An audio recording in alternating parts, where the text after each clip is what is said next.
Hey, welcome everyone. It is September 3rd, 2025, launch of season 6, episode 1 of Direct Line Live. Welcome everyone. Our guest today is candidate for Maryland's 6th Congressional District, Chris Burnett, and our hosts tonight are Donna Irvine and David Shepard. Take it away, guys. All right. Thanks, Dwight. Welcome, Chris. Good to see you. Thank you. I'm very happy to be here. I almost missed this once before. I wasn't going to miss it again. Oh, that's great. So we'll start off by letting you give a little bit of an intro into who you are and what your background is, and then we'll start having a little bit of a discussion about your campaign. Great. So my background, I've just retired from the Marine Corps after 22 years on active duty. I was commissioned in 2001 in July. That was during my first and second year of law school. So then when I went back for my second year of law school, that was September 11th. And that has defined my entire adult life. My decision to join the Marine Corps and to be a lawyer was changed dramatically by September 11th. And then over the course of those 22 years, I've had an opportunity to lead Marines or advise at every echelon of command. I've had 5 deployments, 4 of them on the ground in Iraq, 1 as a part of a Marine Expeditionary Unit. And I actually landed in Maryland coming off of my 5th deployment.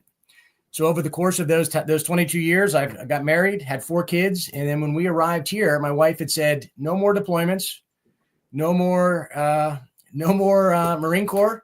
So think about what you want to do next. So after the Pentagon, I had a chance to go to Mar 4 Cyber, retired out of Mar 4 Cyber in February. And as I was looking at what I wanted to do next, I realized that the politics in Maryland, and particularly in northern Montgomery County, that I would not be able to live with myself if I didn't attempt to try to effectuate some level of change. I always looked at my service in the Marine Corps as driven by accountability, transparency, and integrity, which is a must if you're an officer and you're going to lead Marines. And I think those are the things that are lacking in Congress right now. So as I was transitioning out, it took a little bit of work with my wife, but we decided that this was the time to try to influence what's happening here in Western Maryland and to try to make a difference by continuing to serve in a different capacity. Well, that's great. I mean, I actually scrolled through some of your information, and you've got a beautiful family. Congratulations. Thank you. That's lovely. And I see that you've been very, very active on the campaign trail there, doing parades and getting out and speaking out and about. I guess really trying to get yourself out there and get known. I guess one of the things that you have talked about too is April Delaney and her self-funding. Yes. Is that that gives her a tremendous advantage. I happened to stumble across, I guess I was looking at Ballotpedia, and they were showing the campaign finance. And given that we're not even at the primary stage yet, and it's really early, but she has got a kitty, that's overwhelming right now for either you or your opponent at this point in time. This is, how much is this going to play in? I mean, what is your prediction for, say, like, should you win the primary? I mean, what are we talking about in money here? How are we going to how are you compete against, someone like April Delaney, who seems to have unlimited funds? Well, I think, unfortunately, money drives a lot of politics right now. But I think what she can never have is authenticity and a connection to CD6. She doesn't live here. She's worth over $100 million, and she self-funds her campaign. In my opinion, that should arguably disqualify her. But since it does not, she does not have a message that will resonate across CD6. So my hope is not to focus on the amount of money we raise. It's how well we spend the money that we are entrusted with. So whether we raise $100,000 or $2 million, that's not the concern of mine. My concern is connecting with CD6 and spending every dollar as efficiently and as appropriately as possible to extend the message that CD6 deserves a voice that aligns with their lived experience, not a CD8 resident who really has only managed to do one thing well in Congress, and that's insider trading. Yeah, I'm not, of course I'm biased, but I'm not all that impressed with her. But, in terms of just money, remember Kamala Harris spent over $1 billion and still lost. And, the striking thing there is Trump in both races was outspent in 16 and maybe even in 20 and 24. But you're in a very competitive seat, so in that case, money can be a bigger issue. But then you also have more potential to raise money as well, That's true. because I've been to parts of your district, the western part, which I think is beautiful, which I think is great. I think so much of that is excellent. But Mhm. what type of percentage of your district is Montgomery County? Uh, is it I imagine it's not a majority. It's a significant part. So northern Montgomery County is an essential part of the race. Quite frankly, when you break it all down, you have to do well in Montgomery. And what I mean by well is probably about 65-35. That would be doing well in northern Montgomery County. And then the race essentially goes through Frederick. I grew up in Western Pennsylvania. So when I go to Garrett, Allegheny, and Washington, that's like going home. It's Steelers fans, rolling hills, rural environment is very, very familiar to me. So I know that I need to gain the trust and earn the support of Western Maryland. But there's no denying the fact that the unaffiliated voters in Frederick and the unaffiliated voters in northern Montgomery are ultimately going to decide this election. And you're absolutely right. Money will go a long way to reach out to that disenfranchised segment and to convince them of, okay, I am the better candidate for this district. And that's where I think I have an advantage. You can't fake 22 years on active duty and 5 deployments. That level of leadership and problem solving is what I bring to this. And then my ability to connect as a family struggling like everyone else in CD6 right now with too high taxes, over regulation, and a lack of opportunity. That message is going to connect because it's a message that we all care about and are all very concerned about. So, of course, I'm going to do everything I can to try to build a campaign that focuses first on message, but then looks at fundraising so that we're not at the end of this saying, oh, if we only had enough money, we could have gotten our message out further. But most importantly, we have a message that's going to connect, and we have a pathway to victory, regardless of how much she raises or how much she chooses to self-fund. Yeah, and I think this is my opinion, but I think it's really a competitive seat. So I think it's one that even people outside of your district, the 6, really need to be concerned with and try to help out because this could be key to control of the House. So it could come down to I said that a few years ago about the same district with I guess it was Neil Parrott. I said it's still a seat we need to win. So I couldn't agree more. And that's when I talk to folks across Maryland and nationally, for that matter, this is a national race. We need to flip a handful of seats to ensure that we hold on to our majority in the House. And CD6 is extremely competitive. And I think the approach that I bring makes it very competitive, and that I can see us very, very easily pulling ahead once we get a chance to get out, meet with folks, and then start having a chance to compete directly with Delaney. I look forward to the opportunity to debate her. I look forward to analyzing her record and then looking at what CD6 could have if they had had a voice during her tenure. And then we can start looking forward as to how we're going to leverage CD6 interest against the second half of a Trump presidency. Yeah, I mean, I look back, at some of the last few cycles in this district, and it's gotten closer. The races have the margin of victory in terms of votes seems to have been narrowing along the way. I think that's where I didn't go and do any deep dive of the data, but as you're talking about kind of the independents, unaffiliated, whatnot, that has become a bigger part of the electorate in this area. I think my question really has been, and I saw this when I ran for state senate in Maryland in 2010, that this was that was starting then. We were starting to see more of these people not register for Republican or Democrat, but they were now moving, just like they didn't want to be affiliated with any party, but that didn't mean they weren't going to vote. The thing is that how do you what were they before, if they were anything, and how do you motivate them to go to the polls, because they will be the key. But in the past, that group as a whole in general has not been a huge block of voting, though it has huge potential influence. What's the plan here?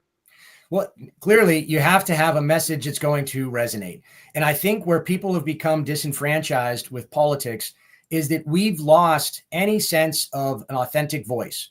Everything seems to be curated and polished in such a way that people are satisfied with nothing. That they hear what they need to hear, and there's not any tangible, substantive solutions being presented. My approach is going to be how I've approached everything in my adult life. And that is with accountability, transparency, and integrity. I think you have to speak directly to these voters about the problems that they're confronting, and you have to provide them with a solution. And I don't think that's too much to ask. But somewhere in over the last decade or two, we've lost sight of the fact that government exists to solve problems and to set the conditions for their residents to succeed. Somehow politics became a game where constituents were pawns in this game. Look at what's happening with gerrymandering right now. We're not even discussing about how voices are being overlooked, how people have become disenfranchised by this debate we're having over gerrymandering. The fact that we're even discussing it tells me that we have lost sight of the fact that we have to give people a voice. And we have to accept that with that voice, neither party might be happy with the outcome, but what we'll have is the consent of the people. And then as their representative at any echelon of government, your sole obligation is to represent their interests. And somewhere we lost that. My message to the unaffiliated will be, I'm going to fight for them like no one has before. And that's because my family has the same exact interests and concerns that they have. We're concerned about the cost of living. We're concerned about our energy bills. We're concerned about the lack of opportunity that exists along the 270 corridor because Maryland can't seem to get out of its own way. So my ability to communicate that, which is spending time with people, working at the grassroots level, knocking on doors, talking to people at events, I'm going to carry that message to them and then take their feedback to Congress with me. What you've kind of touched on them briefly, but what do you think are some of the weaknesses really of your opponent that maybe people in the district don't realize, or what are some of the reasons that they should fire her? Well, I'll restate what I started with earlier. One, she doesn't live in the district. She lives in CD8. She's a North Potomac resident.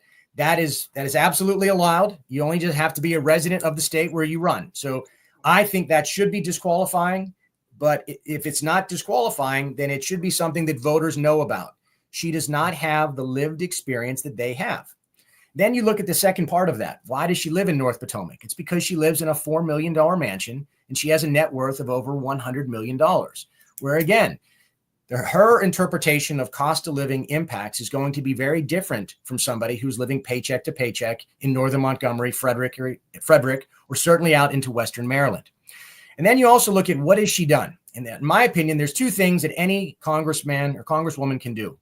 And that is they can be engaged in constituent services. And that is they are visible across the district. They are in Frederick, they're in Hagerstown, they're in Cumberland. They're spending time as often as possible with their constituents. She's been absent. Her constituent services, by all accounts, has been deplorable. She has done nothing for the people of CD6. She has not spent the time in the district that she should. And if you start to think about it, CD6 is a commuter district to DC. So it's not like she would have to fly home to spend time with her constituents. She could drive from her $4 million mansion into the district and spend time with the constituents and get direct feedback on a daily basis. And then when you start to look at, okay, if you're not going to be a constituent services representative, then maybe you're going to be a policy wonk or you're going to have a legislative agenda. She's done none of that. She's absolutely taken zero stands on behalf of CD6. She's done absolutely nothing that's going to benefit CD6 other than vote automatic no on anything that was Republican initiated. And then more importantly, there were things that would have absolutely helped residents of CD6 that she voted no on because that was where the Democrat Party was voting. So the fact that she has not done constituent service, the fact that she doesn't have strong policy positions, and her voting record is simply no to everything that would otherwise benefit CD6, to me, she's been absent. And I gave her the moniker of do nothing Delaney. And I think she's earned it and lived up to it and continues to embrace that term. Yeah, David wrote a book called Elections Have Consequences. And I think when we talk about redistricting and things like this is all part of that process, is that elections do have consequences. The party in power gets to choose these things. And these are statewide type of choices. And I know that you have, you mentioned redistricting. I think you had been on someone else's show talking about, the potential for redistricting in Maryland, and particularly what they could do to CD6. I mean, the Democrats in Maryland, they control all but one seat, right? In the congressional delegation. 6 has been competitive, but they've been winning it. And, but they could, I think, you think that they could possibly squeeze that some more and make that totally unwinnable for the Republicans. But what are the consequences of that? I mean, we're now getting a tit for tat kind of a thing going on here. But the Democrats I don't think they realize that the bigger picture here is that they're losing nationwide the registration rate. The Republicans are now outnumbering Democrats. They're gaining ground, and this is going to have the bigger impact, because as those shifts continue, and population continues to shift, these blue states will lose, members of Congress. They'll lose a seat here, a seat there, and invariably it'll go to a red state, and then they're going to really, their backs up against the wall. But the ridiculousness of what's happening in California, Maryland and California, they can be somewhat kind of a mirror image of each other. It's like it's almost like when to me, Martin O'Malley always looked to California to say, oh, what are they doing? We want to implement that here. I think Wes Moore is doing some of the similar things. Is that, oh, they're going to do it there, we ought to try it out here, because we're liberal, we love California, we think their policies are good. Policies are horrible for Maryland. And as you said, do nothing Delaney. Yeah, she just rests on her laurels and just all the money, but just automatic, vote, with the Democrats. That is not on either side of the aisle. That does not serve your constituents if you're just an automatic vote on a party line all the time, if you don't actually look at the issue. I couldn't agree more. I think you go to Congress to work for your constituents, and that is it. You work tirelessly for their interest, and that's it. This idea that career politicians can manage to kick the can down the road at the expense of their constituents has to end. This idea that folks go to Washington to get rich and they don't see this as a sense of selfless service is just wrong. So again, I approach this from, I'm going to carry the lessons I learned in the Marine Corps to Congress. I'm going there to serve selflessly. I'm not going there to trade stocks. I'm not going there to set up my next job. I see it as my civic duty, my civic responsibility to go there, try to change the narrative across Maryland, influence federal policy and law to the benefit of CD6. And that, to me, if you're not doing that, you don't belong there. Yeah, it's interesting you mentioned that, because now there is talk of stopping the trading, or member of Congress can start trading stock stuff. Yeah. I always thought that was as crooked as can be. I mean, there are books about it. I mean, we had a congressman in Northern Virginia. I guess I shouldn't mention his name, but he was very blatant about that. He was, it was revealed in a book, I think Peter Schweitzer, that he met with Ben Bernanke. He and some other congressmen, they discovered, and shortly after that meeting, they were like selling stocks and buying different stocks. And also, it's as crooked as can be. So I think you should mention that big time on the campaign in terms of getting rid of things like that. I mean, I don't begrudge them having, equities and retirement account and broad-based equities, but I think for a member of Congress shouldn't be trading stocks. Absolutely not. I can't believe that was been allowed as long as that. And Nancy Pelosi, look how much money she made just by being in Congress, and it was always so too clever in a sense that she could say, "Oh, I'm not trading the stocks. My husband's trading the stocks." So it's it's as crooked as can be. So it really is. To your earlier point about how they could affect CD6, I think you saw the latest map that has been proposed. I think it moves me to CD8. If that were adopted, they would take Raskin's district and they run it up along 270. They push CD6 out to essentially Poolesville, and then they hug the border with West Virginia. And if they decide to do that, not only will it impact CD1 and try to challenge our one Republican seat, it would absolutely split CD6 and make it, I think, unwinnable. So it would be interesting to see that if I find myself, criticizing Delaney for not living in the district she's running in, that if I get shifted out of CD6 because of the redistricting that has been proposed. Yeah, I think we've all lived, if you've been around long enough, you wind up in an area because of this redistricting. There are no real set rules, in terms of how a map has to be drawn. It's really up to the legislatures to draw these maps, and for the governor to go and sign off on these things. Is that, I've lived in this particular home in Gaithersburg for the last 21 years, and I've been in 2, maybe 3 districts. I don't, because I know I've been in 6, and I'm now in 8. I may have even been in 4 at one point in time. I kind of gave up in terms of like, I just have to go and show up at, and look at my ballot and say, what district am I in? Check with the Republicans Party and say, who's running in my district? Where do I live now?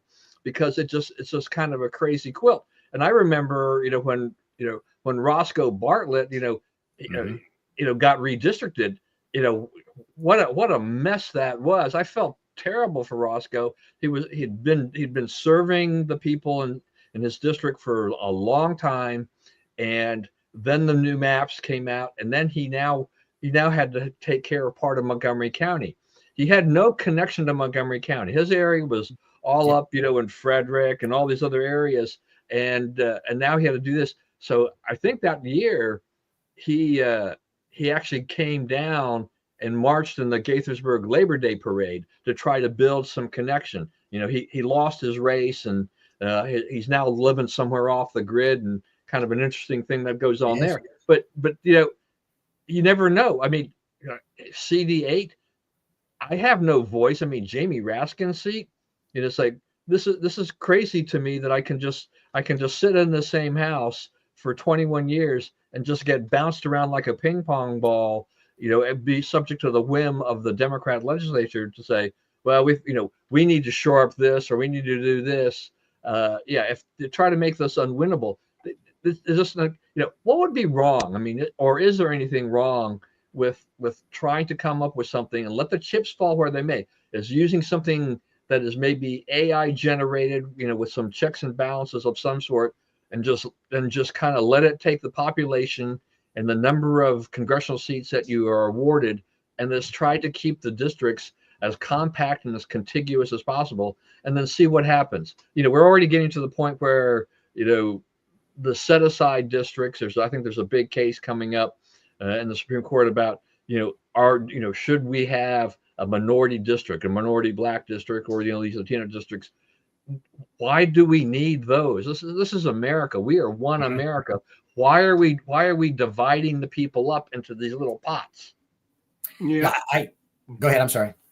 No, I agree. And I would just say, if I may, maybe I'm being too idealistic, but don't you think, I understand Maryland's a partisan state and we have other pretty partisan states, but the very fact that the legislature is going through this exercise to try to squeeze out one Republican, do you think there's a possibility of a backlash, or am I just being too idealistic? I just think it's so cynical what they're doing that I would think even a lot of Democrats would have to say, this is a little ridiculous. But I think we're starting to see the backlash already. I think Democrats have lost trust, and that's different than sort of losing the policy decisions or choices. They've lost trust, I think, based on these types of actions, where they try to say we're saving democracy, yet they nominate someone to the presidency without a primary.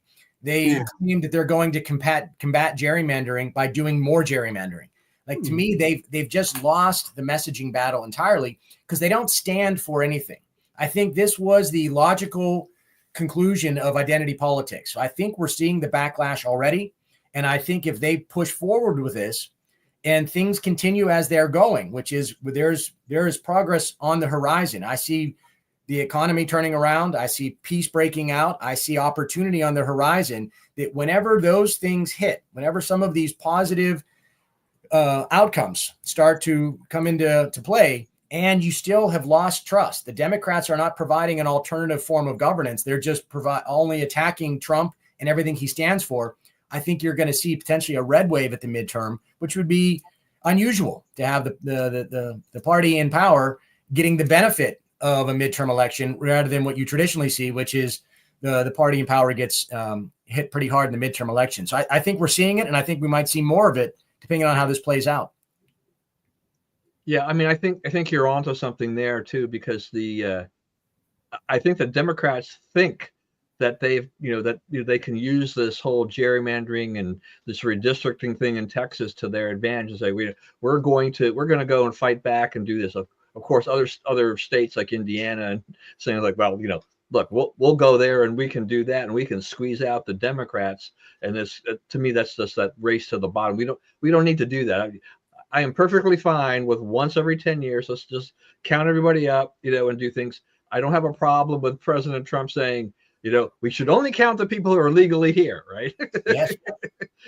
If they can get that cleared, then I think that's good, because that is kind of a point of contention, I think, with a lot of people, is that, this is based on total population, whether or not you're here legally or not. And so you get these inflated numbers, and you get people who will vote Democrat that are not American citizens. I mean, why can't we have just the citizens vote?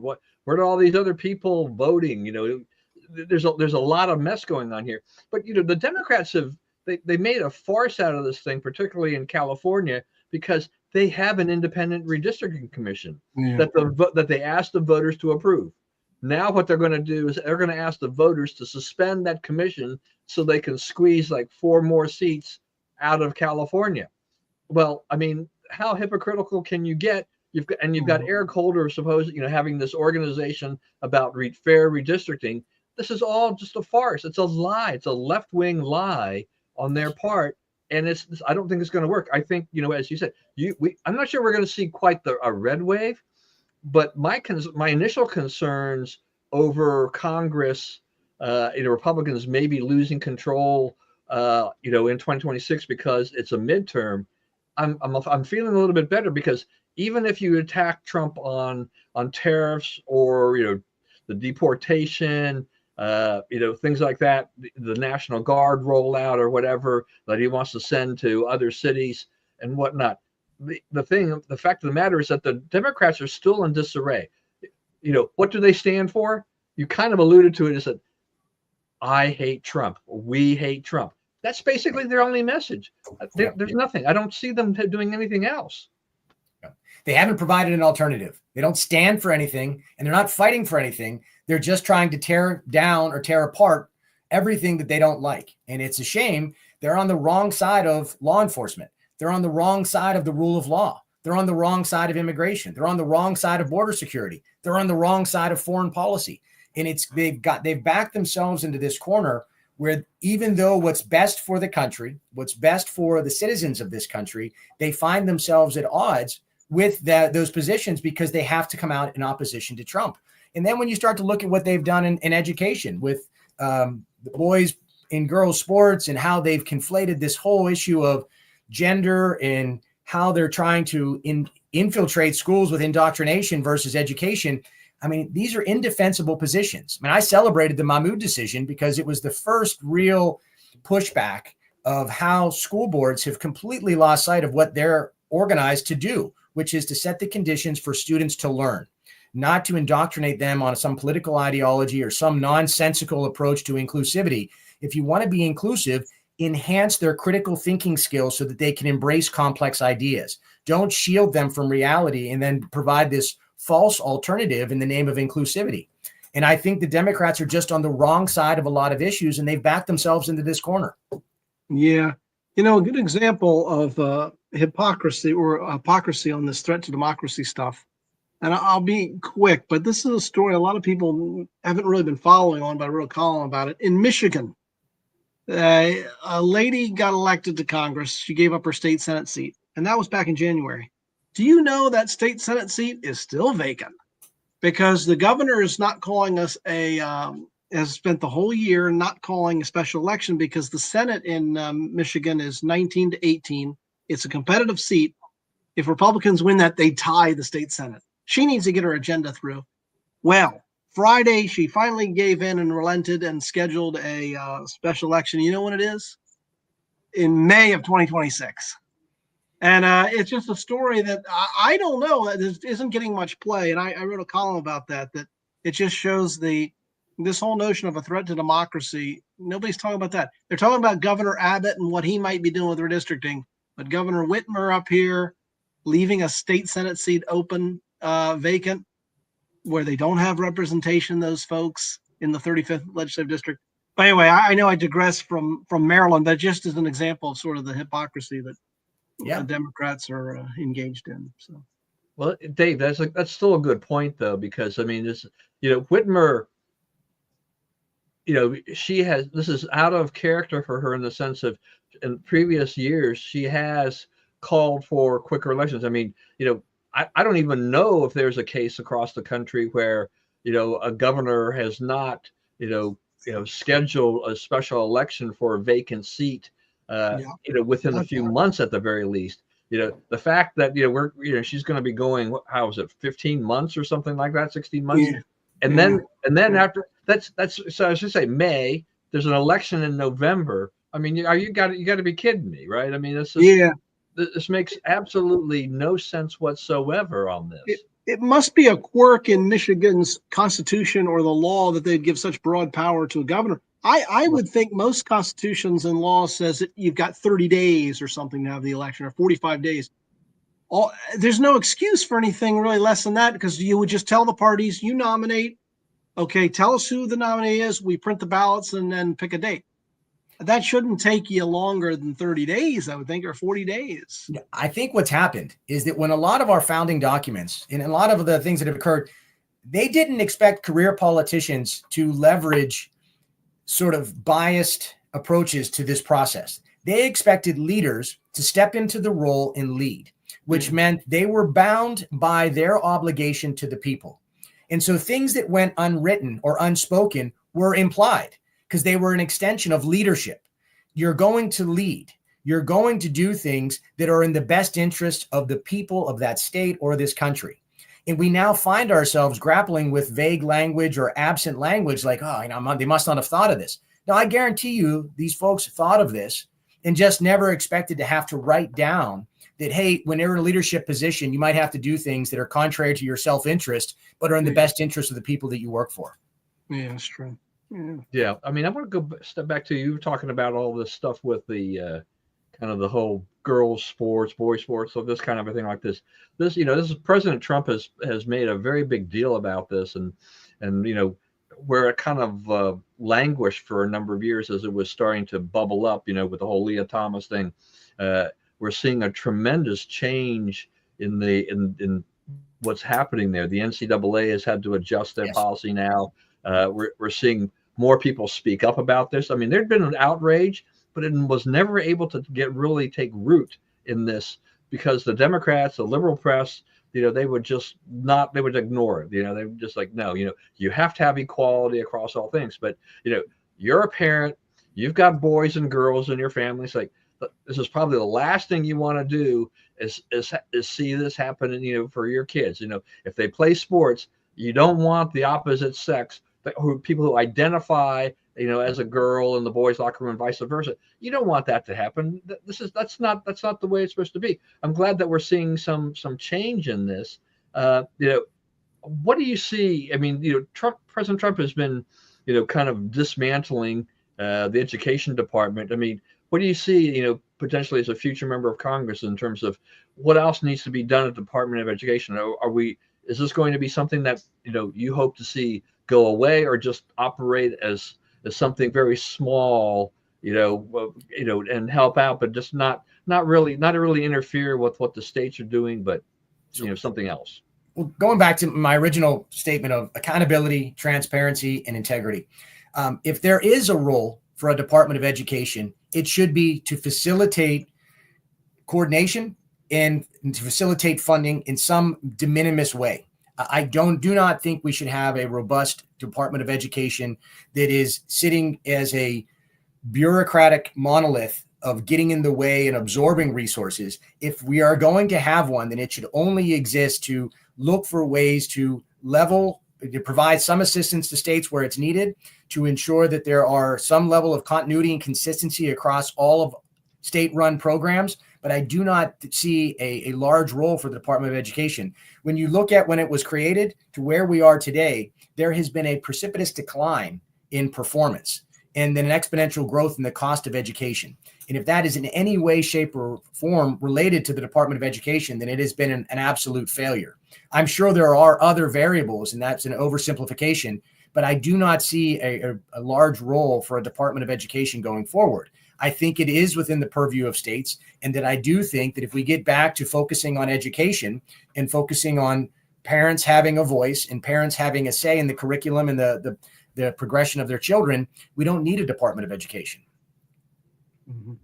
Yeah, I think I mean, you mentioned the Mahmoud decision and all these things. We're seeing, just kind of a sea change in the way we're looking at education. I mean, we're coming out of a period where COVID was a destructive force for our nation's, children and the education process, and that, it's taking, I think there's still, evidence that a lot of the learning recovery still has not happened yet. And Yes. they were set back and, from thanks to all these liberal policies, and they're still not quite to where they should be at this point in time. What do we need to do? I mean, to get there. I mean, I think you're kind of been talking about this a little bit, but how do we do this? I mean, this country, we love this country. You have served this country well.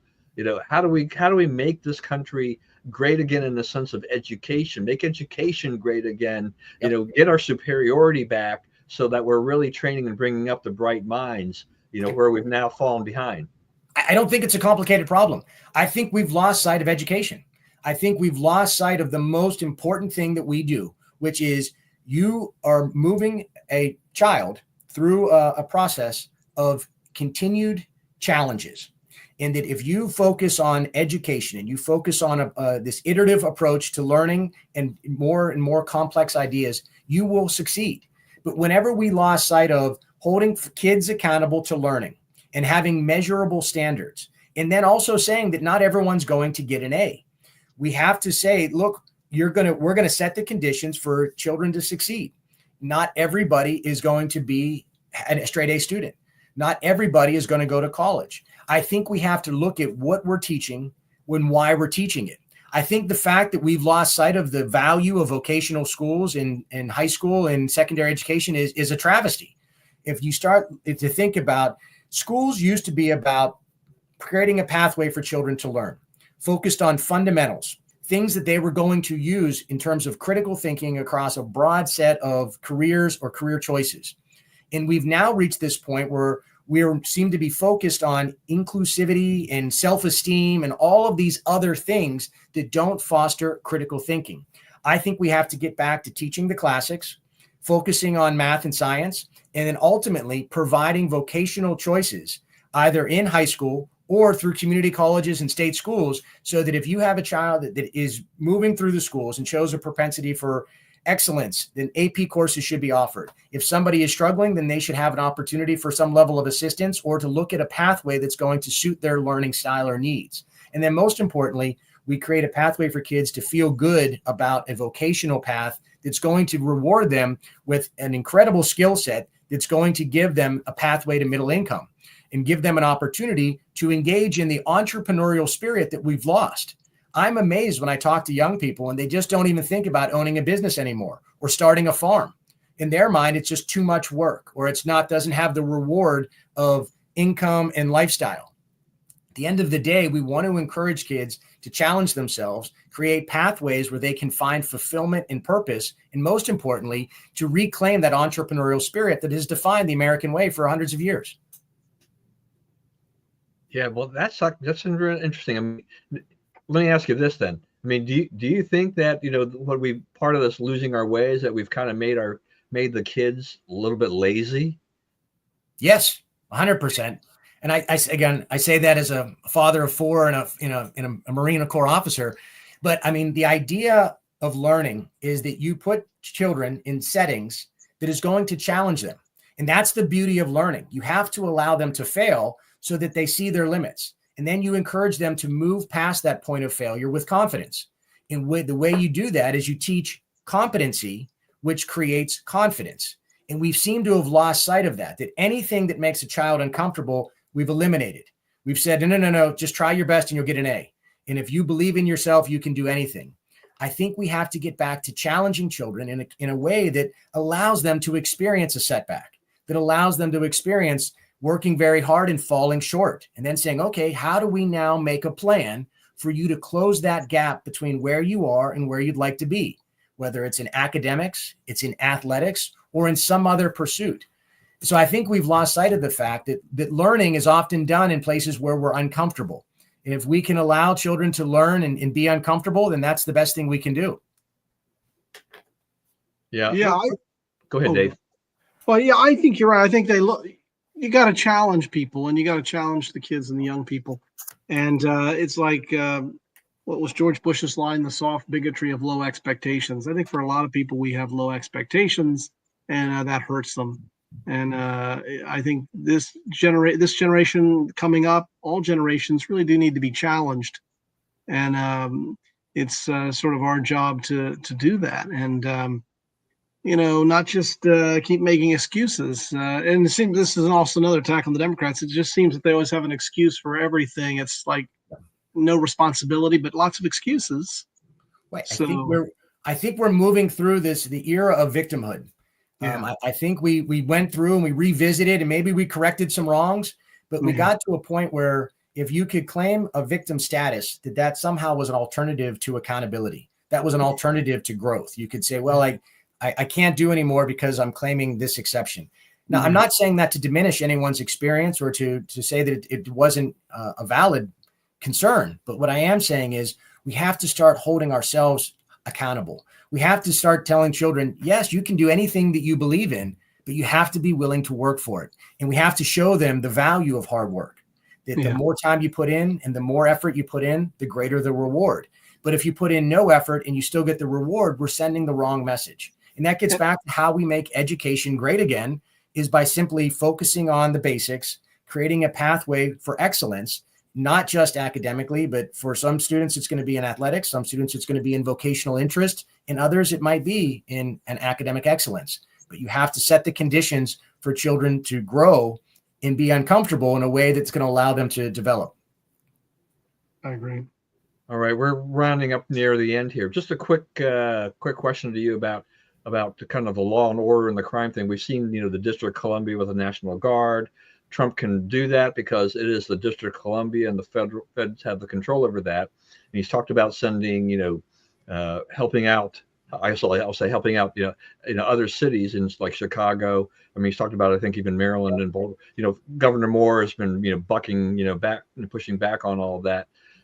I don't know about the constitutionality of all of that going outside of the district, but it isn't part of the problem. Is that they don't have enough police. This is, that's why they have this crime problem. They went through all that defund the police nonsense. Exactly. And therefore they wind up in these situations. I mean, Muriel Bowser is saying like carjackings are down 87% in DC, for heaven's sakes.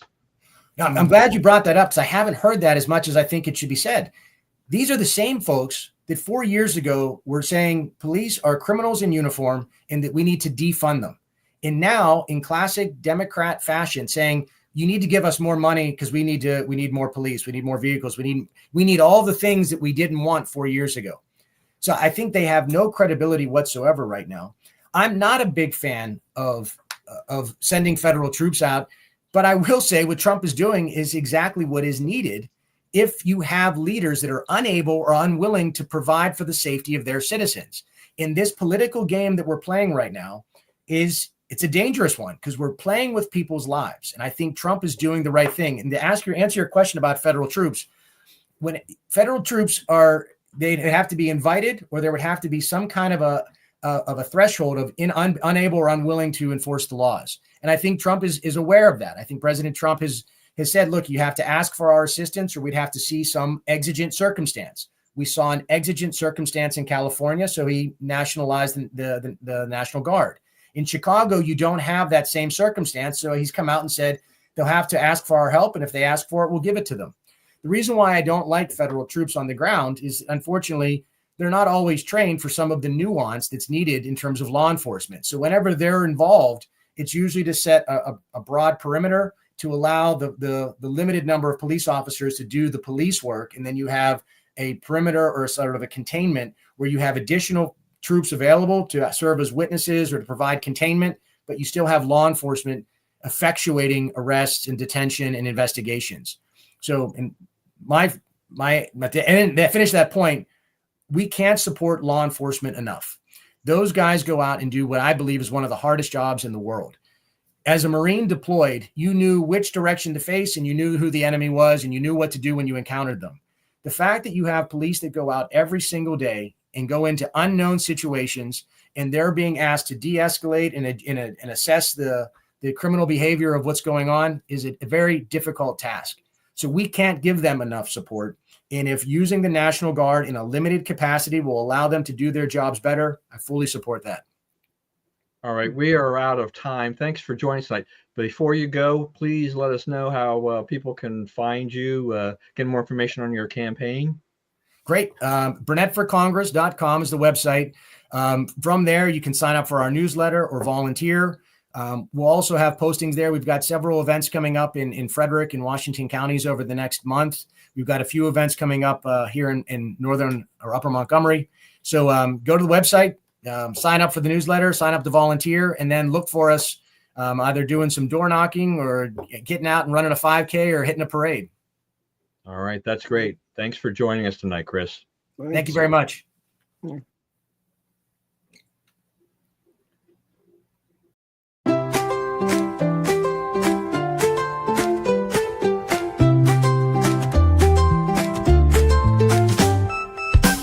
Let's go down to Missoni, where Italian cuisine shines. Let's go down to Missoni's, we'll have a good old time. Homemade